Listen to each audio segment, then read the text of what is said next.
Dynamic. Oh. We are day 5 of week 2 of this marathon prep, doing a long run. So today's Friday. I readjusted everything this week compared to last week to do the long run on Friday. That way I don't have to run on Saturday because I'm busy all day Saturday anyway. And then I have like a recovery run on Sunday and then start again.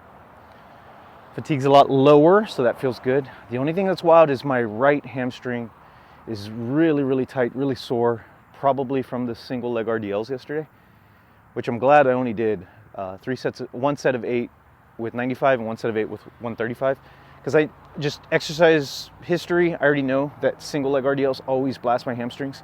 So I took it really light, really easy. I might do 2 sets with the 135 next week, and then I won't progress that until they're not making my hamstrings sore anymore. I was thinking about the hamstrings. That made me think about driving in to do this run. It was like how I'm gonna progress it, and I started thinking about like we call it in strength training, we call it linear progression. There's this one like concept of training. It's called linear progression. So you just like do sets of 5, right? So you'll take like a squat for a set of 3 sets of 5, and you want it to be kind of like moderate. And this is mostly for beginners, right?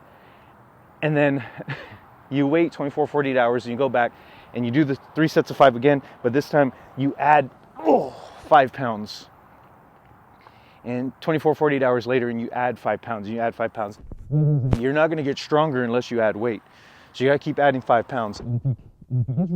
You can't do the second set or third set. You just got to rest longer. So now you're resting like, from 2 minutes between sets. Now you're resting like 5 minutes between sets. And if 5 minutes is enough, rest even longer. And if it's still not enough, then you need to start adding weight, like gaining weight. So you need to start drinking milk, up to a gallon of milk a day to add weight. So you can keep adding 5 pounds every time you go in. That's that's how a beginner will get stronger. It's just the concept of that is, I used to buy into it, which is so funny now because I think about it like, when we think about running, pace is the same as kind of like load, right? When it comes to the bar, like pace is the same. So imagine telling someone that you have to run 5 miles, and not kilometers, 5 miles, because according to the guys who are proponents of this novice linear progression, metric is communist talk. So we're doing 5 miles. You're going to run 5 miles on Monday, and then by Wednesday, you should be able to run that same 5 miles, but 5 seconds faster. And then by Friday, run the same 5 miles, but 5 seconds faster. And the next Monday, 5 miles, 5 seconds faster. And you got to keep forcing yourself to run 5 seconds faster so you can get faster. And it's like, well, we know that's not how that works. Like, I can't run a 10-minute mile in zone 2 and then be like, okay, now this week I'm going to run that mile in 9:55. It's like, well, sure, but if my heart rate is higher, am I really faster? Like, not really, like I'm just forcing myself to run faster. Versus, if the intensity is the same and I'm going faster, well then yeah, I've gotten faster. That's the way it is with weights too. Like, when that same weight moves faster or easier, then yeah, you've gotten stronger. Now you want to add weight. So you want to get stronger before you add weight. You don't add weight to get stronger. And if that's kind of the way it is with those RDLs, like they're making my hamstring super sore with just 1 set. That's a stimulus. Next week, I'll run the same stimulus, probably just 1 set, maybe 2 if I'm feeling good. And then just assess. And if I'm still sore after 1 or 2 sets, okay, I'm not going to add any weight. I'm not going to add any more sets. Like, that's enough. Like, and when that's not happening anymore, I've adapted. I've gotten stronger. Now I can add a rep or weight or another set or whatever. But I don't know. Just morning musings. Trying to avoid doing this 10-mile run. All right, let's get to it. I'm gonna be running for like an hour and a half, 2 hours. This sucks. Christy's so obsessed with me. I was gonna here to do my run by myself. It's all shaky. Yeah, Christy followed me here, and now she's running with me. I was like, I'm gonna go for this run by myself, and she used my Apple location and then appeared out of a bush after I finished doing the intro. Yeah, right. You just took forever. By the time I got here, you were still in the parking lot. No, I don't do that. I get right to work. Well, I get right to work. I only got 4 miles. easy today, so. What are those? Oh, yeah. What are those? Some new recovery shoes, because these are on sale because the new version came out. It's pretty much what I do every year. I listen to all the reviews throughout the year, and then I just buy the previous version right after the new one comes out, and usually save around $50 to $100. So yeah, I don't know why everything's all blurry. Probably just wet. it's because it's dark. That's dark. We actually got started early today. Yeah, Christy loves 44. Christy loves waking up at 4 a.m. It's her favorite thing. No. All right. Bye, have fun. Everybody. Bye. I'm gonna leave Sal to finish the long run on his own. I gotta head this other direction to get some hills. I got, I think, 6 by 20-second hills. So, gotta go this other way. We are at the halfway point, 8.25 kilometers, and I found a bench. I'm not tired, but today is the 1-year anniversary since Christy and I had to say goodbye to Harley. And we always called her our booty, because when we'd get home, especially when I'd get home, she would shake her booty. She'd be so excited, and so we started calling her Harley Barley Chicken to Booty, and then that got shortened to Chicken to Booty. And Christy would call her Chicken, and I would call her Booty. And she was our booty. She passed away a year ago.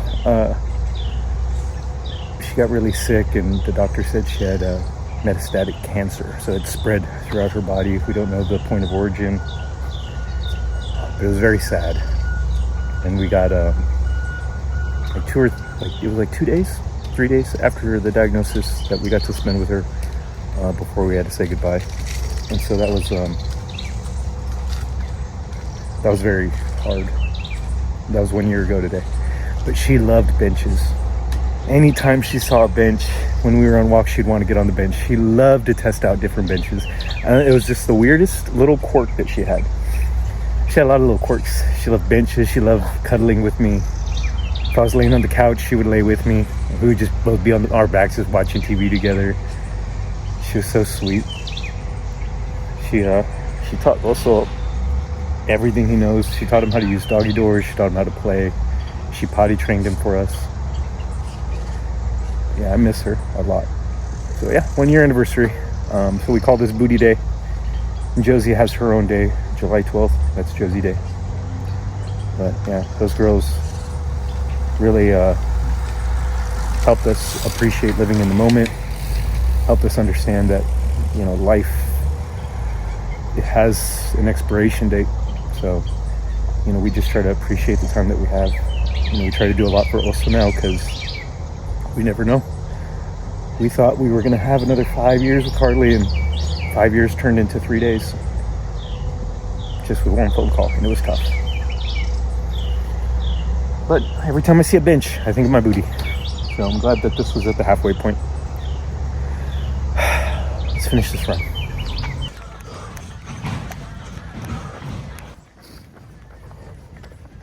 So this is my second gel of the run. Plus I had 550 milliliters of water, but that had some electrolytes. I think 500 sodium and 16 grams of carbs.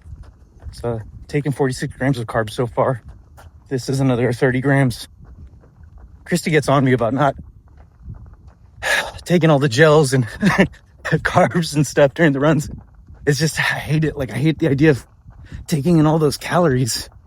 Because part of me associates running or exercising with losing weight.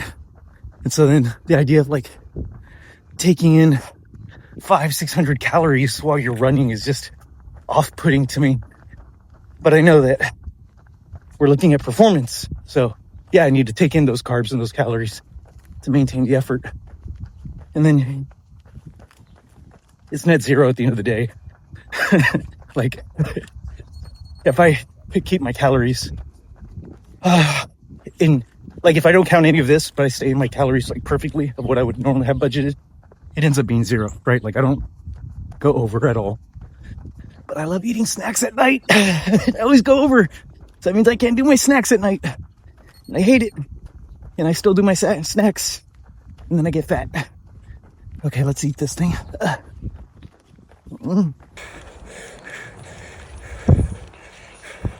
It's becoming more of a challenge to keep my heart rate in zone 2. And it's not that I'm tired. Like, I know I can go faster, but it's the heat. So the temperature is starting to rise, and that has a huge impact on your heart rate.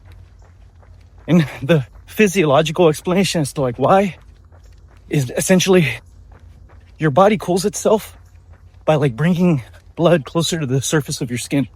That's why when you get hot, you get red.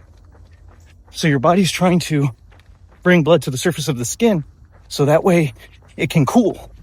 So you're sweating, right? So you're sweating, the sweat is cooling your skin, the blood is closer to your skin, so that blood is cooling, and then it cools down your body. But in order to fill those capillaries, your heart has to pump harder and faster, get more blood flowing to try to cool your body. So that's why, like, yeah, when it's hotter outside and you're running, your pace is going to slow way down compared to like when it's cold, because your body has to work that much harder to keep you cool. That's why a lot of the big races are usually more in the wintertime, late fall, early winter, because it's cold outside so people can perform better. But yeah, if you were ever wondering why the heat has such a big effect on your heart rate, that's why. Just your body's trying to cool itself. Well, we are all done, 16.5 kilometers, and it took me 1 hour and 59 minutes. Let's see what my average heart rate was. My average heart rate was 143. So not bad. I mean, that was a solid zone 2 long run. Product review. So I'm running in the New Balance Rebel 5s, and they're fine. Like I had the New Balance 1080s before this. You know, when I tried them on in the store, I could feel like a little bit more bounce, but on the runs, it feels the same to me. I'm not really too big of a shoe buff guy. Apparently I am a sock guy though. So I'm wearing the Fetus like trail socks, and I wore these today because I wanted to verify if it was the socks that were maybe making my feet a little too sweaty. So I have some other socks. They're like these, I don't know, called like Dry Max or something like that. Anyway, I wear those on some runs, and my feet never really get too sweaty. They never get too wet or anything like that. So I was thinking maybe it's these Fetus trail socks, which is funny because they're supposed to like keep your feet dry. But no, right at 14 kilometers, I could start feeling like the shoes were squishy, the socks were wet. So these are not going to be running socks anymore. I might wear them as lifestyle socks, but running socks, definitely not. It's just my feet get too soaking wet with them. But those Dry Max socks, I'll probably buy some more pairs of those. Those were really solid. But that's it for the long run today. I'll probably do some resistance training tomorrow with Christy. And then I got a recovery run on Sunday. And then we start all over again. Thanks for following along. Bye.